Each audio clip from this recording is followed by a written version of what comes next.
your weekly digest of the biggest market stories from the past week. Join host Anna Serin and financial expert Bruce Campbell as they go beyond the headlines to deliver cutting-edge insights into news that move the market. Proudly presented by the Canadian Securities Exchange. Hi, my name's Anna Serin. I'm Director of Listings Development with the Canadian Securities Exchange. You're joining us for yet another market recap here on Friday, September 23rd, 2022. I'm, of course, joined by my wonderful co-host, Bruce Campbell with StoneCastle Investment Management. Thank you for joining me, Bruce. Yeah, hi, Anna. It's been a wild week, that's for sure. I'm just so glad that here chatting with us. I know it's probably been a little nuts around your office, probably a little nuts around most fund managers' offices these weeks, and as most people look at their investment accounts. So we're going to shed some light on what's going on and what we can expect next, of course. So, of course, we knew this was coming. We talked about this last week. The Fed came out and announced another raise in interest rates. You're going to talk about what happened, what ensued. Of course, based on that, there is recession fears. This is not surprising. You're going to tell us what that means. The market is oversold. Again, not terribly surprising. You're going to tell us what that means. And then we're going to talk about bond yields breaking out. We're going to explain a little bit what that means for those who maybe don't invest as often in bonds. And again, not surprising. Typically, this is something we would probably see in this scenario. And then, of course, we're going to get into some CSE issuer news. So we talked about this last week. The Fed came out and said it was going to raise rates again. So it raised another 75 basis points. I love quoting Powell just because he's not terribly fun sometimes. He said, "We have to get inflation behind us. I wish there was a painless way to do this, but there isn't. The result could be recession, job losses, higher credit costs, and other unknown consequences, but delaying will only lead to more pain." So that's a nice thought to go into the weekend with. This is the fifth rate raise for the year, Bruce, which is not something that we normally see. So he came out and said this. This is not a surprise to us, right? No, it was the expectation was definitely that he was going to raise interest rates. And then when the CPI number came out 2 weeks ago, before that CPI number came out, there was some thought that they might only go 50 basis points or half of 1%. But once that number came out and it was higher than expected and it didn't decline, then the market sold off, and the anticipation was that he would do a minimum of 75 basis points, but he could also do 100. And then they came in with that 75 basis points. And if you look at kind of I think actually all four of the other interest rate increases, when they did come in with those interest rate increases, the market had a positive day that day. This time it did not. It was the opposite. It had a pretty big down day. And I think that has a lot to do with, just kind of the somber news that he gave, with the fact that he said, there could be pain ahead, which, most people were kind of thinking could happen, but they didn't really want to make it, a reality. And he's kind of just said, yeah, look, there's going to be pain ahead. So anytime that happens, markets are not happy and risk adjusts very quickly. It takes a while to go on the way up, and it drops quite dramatically on the way down. And that's what we've seen this week for sure. So just to remind people, you mentioned the CPI data. So in case you missed our show last week, the CPI data came out, which showed that although they've been increasingly raising rates, and up until this point, they had done it 4 times, that inflation had continued to go up. And this is what really sent people for a tailspin, is that, kind of the raising of the rates hadn't done what it was supposed to do. So it's been a rough week, I think, all around. And so he's going to continue to raise rates, it seems like, until he can get inflation under control, right? Yeah, that's exactly it. And historically, the Fed funds rate is somewhere, above the rate of inflation when they tried to get control of it. And so, with the fact that inflation is still in the 8s, people think, oh my gosh, does that mean rates are going into the 8s? No, because of the base effect or the lag effect of the numbers being higher in the past. Inflation will start to come down here over the next year. Where it comes down to, it probably is going to get into that 4 to 5% range when it starts getting more challenging to bring the numbers down from inflation. And that's kind of where most people are expecting that the Fed funds rate's going to be, is kind of in that 4 to 5% range. And I think he actually specifically said 4.25%, which is another 100 basis points higher than where it is now. Right. Okay. Well, I think we know what to expect, at least for the time being, until things get start making some progress on that. Of course, based on all of these interest rate raises, there are fears of recession. Can you remind our viewers what officially a recession is? Well, the standard definition that most people use is 2 negative quarters of growth in the economy.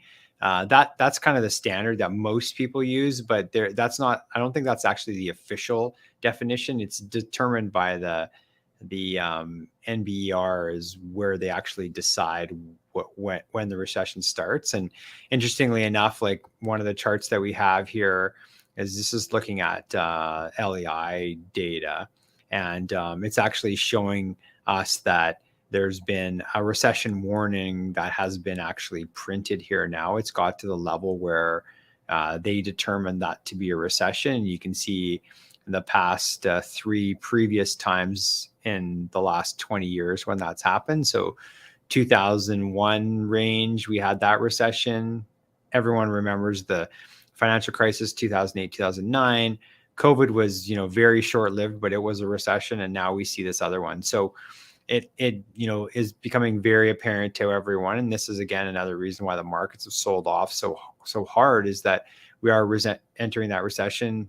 People like to talk sort of cutesy about, is it going to be a soft landing? Well, most people are now in the camp that it's a recession, and the LEI numbers are actually, from the conference board, are actually telling you that we're in recession right now. No one's actually officially declared it, but that's what their leading numbers do. And that'll be officially declared probably, in a quarter or so.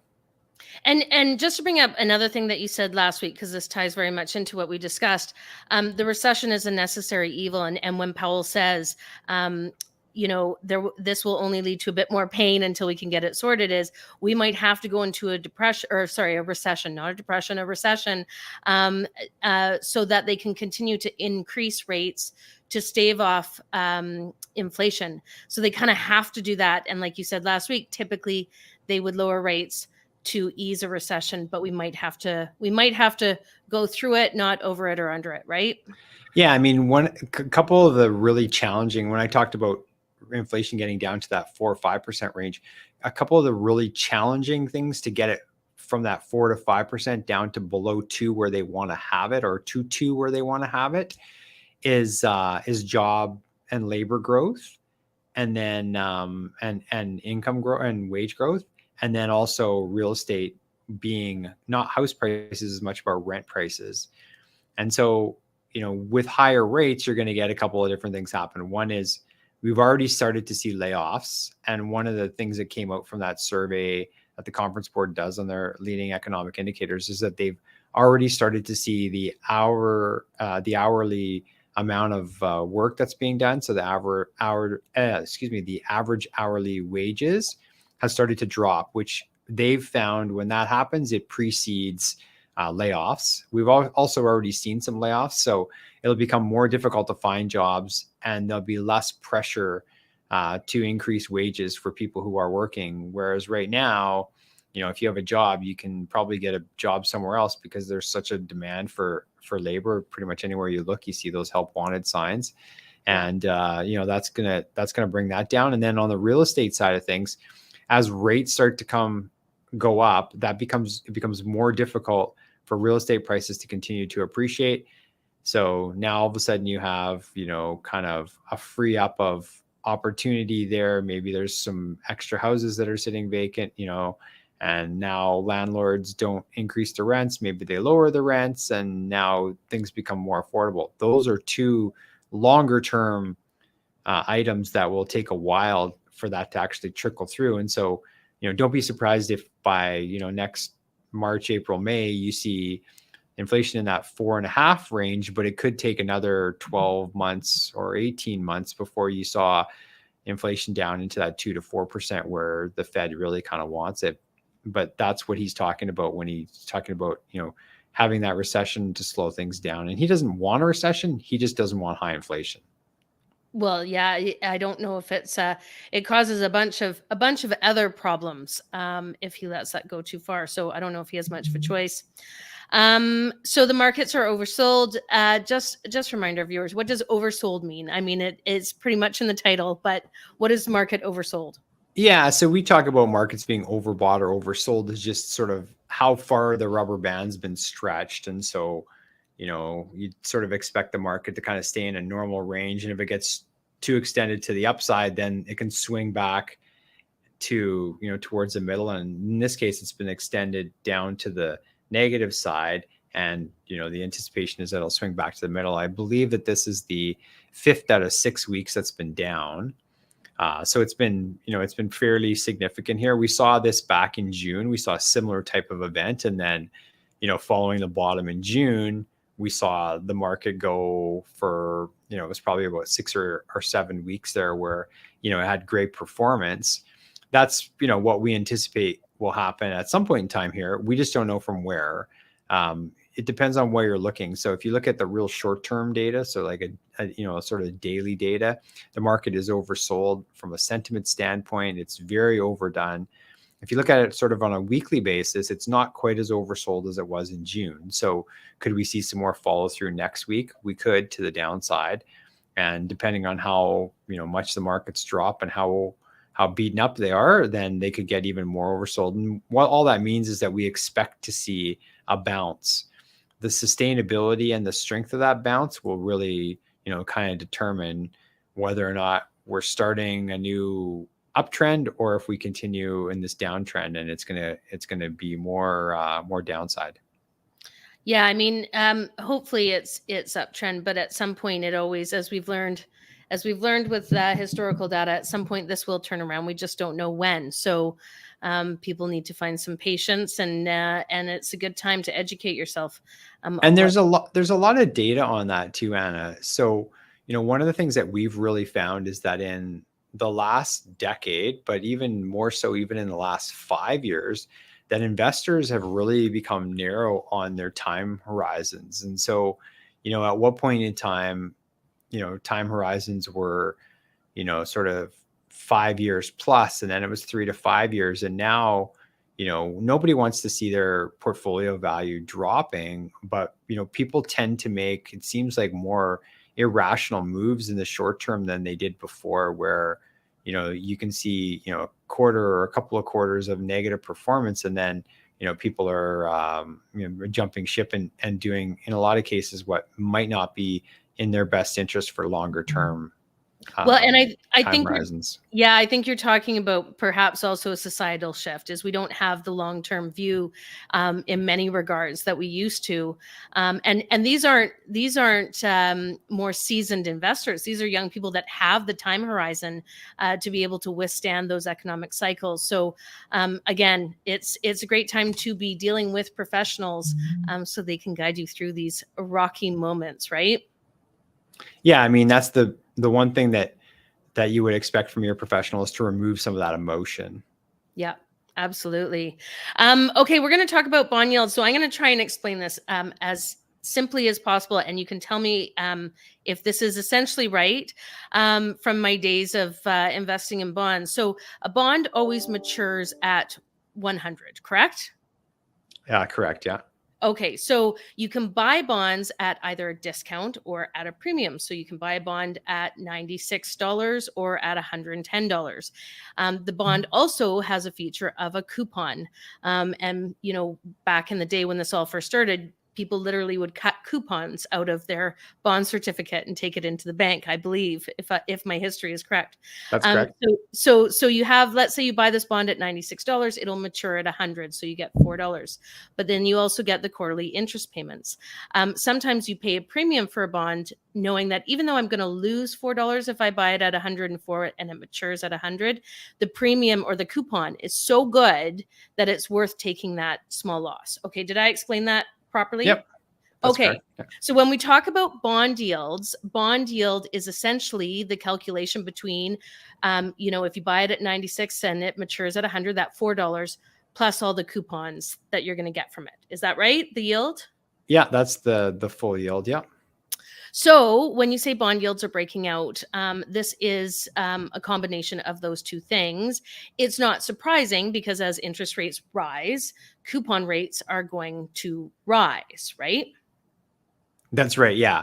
And that's specifically what we're talking about is really kind of more the going interest rate on these bonds. So if you look at this chart here, this is a long-term chart that's going back into the 80s. And you can see that was where the yields peaked out and then they've been declining. I mean, there's lots of ups and downs inside that bigger move, but they've been declining over the last, really kind of 40 years. And now they've got to the point where from a technical standpoint, if you draw that trend line, they've broken out and are above that. So for 40 years we've had lower rates over time, and that has had an impact on a number of different things. And now it looks like we could be changing that trend and having higher yields in the future. And so will there be a switch? Will there be a move, an exit from equities into debt? Is that what we're going to start seeing? I mean, if it gets to a high enough level, there's always that. I mean, there's a lot of people right now that are looking at the debt markets and saying that the opportunity there is, equally as strong as what the equity market might be for, the next 1 or 2 years as far as rate of return goes. Because if you were to see interest rates start to go down again, then you get capital appreciation from the bond, plus you get that higher interest payment, and those two combined, people think could be, as high as you could expect from equity returns as well. So there could be certainly more interest there. We have seen more people looking at guaranteed investment certificates, which are similar to a bond, but they don't have the dollar fluctuation in the price. You're always paying, you're always getting your capital and then getting the interest rate on top of that. And those rates have been going up where, a year ago, those were at historically low levels. And now they're getting back into a range where people are looking at the alternative and weighing it and saying like, oh, do I really want to be in the equity market where there's risk and you can have, corrections like we're seeing, or do I want to just like know that, my money's growing and each month it grows a little bit more and I get my money back at the end of the term. Right. And let's not forget, if people have an interest in the bond market, that's also a place where you definitely want to speak with a professional, because there's, obviously government bonds, but there's also corporate bonds, and those corporate bonds all have ratings. And there can be sometimes just as much risk, or not as much as equities, which is based on something else, but there can be lots of risk in bonds as well. So if you have an interest in the bond market, make sure that you seek professional guidance. You can actually have more, you can have as much risk in a corporate bond that you do in equity. They can both go to zero if you have a company that goes out of business. That's right. They have to pay their debt holders before their shareholders, but if they go out of business, they go out of business. Okay, we're going to talk about some CSE issuer news. I wanted to talk about something a little bit more pleasant. It's always great to talk to you about the cannabis space. One of our big cannabis leaders, one of our big issuers, Cureleaf, they just completed an acquisition of a German cannabis company. And so what I wanted to talk about, first of all, I'll mention just what Cureleaf is. Cureleaf is probably a leading international provider of consumer products in cannabis. It's in 21 states in the US. It has 137 dispensaries and 26 cultivation sites. It's a behemoth of a company, and they just completed their 55% stake in a German company. Sorry, I'm trying to find the name here. 420 Pharma is the name of the German company. Now, I did a little digging, and it seems that Germany might be one of the first European countries to go into the recreational market. So first of all, congratulations to Cureleaf. They're obviously setting themselves up for the next, places globally that are going to be going into the recreational play. They know what they're doing. What are your thoughts on Europe kind of starting down this path, Bruce? Yeah, I mean, we've talked for quite some time about the opportunity in cannabis, and most people have thought of that as Canada first, the US second. But there's a huge opportunity in Europe as well. So just as you said, right now Germany, who has roughly around, I believe it's about double the population of Canada, has a medical program, and they've been looking and examining going into recreational marijuana for the last few years.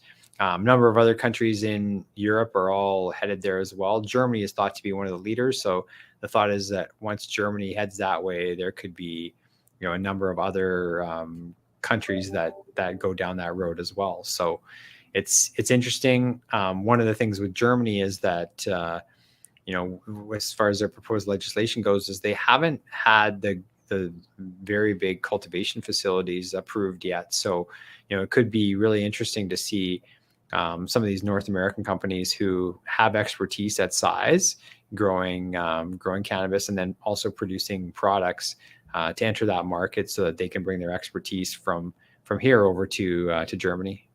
Well, absolutely. And, to be honest, I'm a little surprised Germany is the one leading the pack on this in Europe. It's just a bit more of a conservative company, and they've been more conservative about their brokers even being able to invest in cannabis companies in other countries. So I'm surprised by this, but it'll be interesting because now there's a bunch of global leaders who can go in, I guess, in these new recreational markets and be able to provide assistance, with that transition, right? That's exactly right. Yeah. And opportunity for shareholders. Yep. 100%. Okay, Bruce, what should we think about going into next week? Well, I mean, the big thing is going to just see how the market continues to react here. As we mentioned, sentiment's very, pessimistic right now. The markets certainly have had, fairly rough September, and that's not historically unnormal. That's very common. And so it'll just be watching to see kind of what happens next week, what the reaction is, and then, sort of what the follow through will be. All right. Well, listen, have a restful weekend. And I hope you and your team at StoneCastle Investment Management are getting through this all well. You have an amazing team. You guys know what you're doing. So always encourage people to go and seek professional advice during these moments. These are the guys who spend their life doing this and can be of great service to the markets if we have the smart people out there, pushing the needle. So thank you again, Bruce, for everything that you do. Have a wonderful weekend, and we will talk to you next week. Yeah, sounds good. Have a great weekend.